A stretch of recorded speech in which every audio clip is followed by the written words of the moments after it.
down. It's the ask minus the bid, right? So when you see a blue delta, what that means is that the ask is greater than the bid, right? So when the ask is greater than the bid, what that means is that there's more aggressive buyers than there are aggressive sellers, right? This is the basics of order flow. So order flow isn't that difficult to understand once you get your head around the delta, and then we're then going to go over to the volume.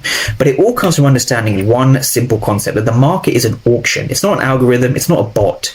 It's not moved by, retail buying and selling. It is essentially an auction.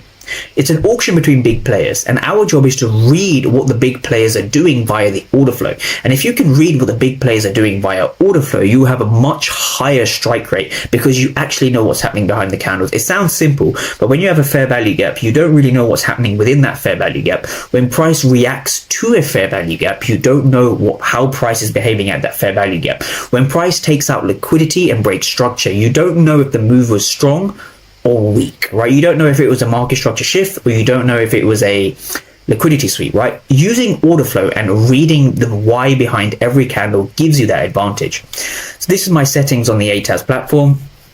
We're using the delta profile. So what does the delta profile actually represent? So the delta profile is represented with the colors, and the colors are very self-explanatory. The blue represents aggressive buying, right? More aggressive buyers than there are aggressive sellers, right? The red here, so this is 1K, so this is 1,000 for 817. So the delta there is going to be negative 817 minus 1,000. So that's around minus, around minus 200, right? So the delta is minus 200. So a minus delta means that there's more aggressive sellers than there are aggressive buyers at that price. So this is again the futures contract. So at price 60.83, there were more market participants hitting the bid than the ask.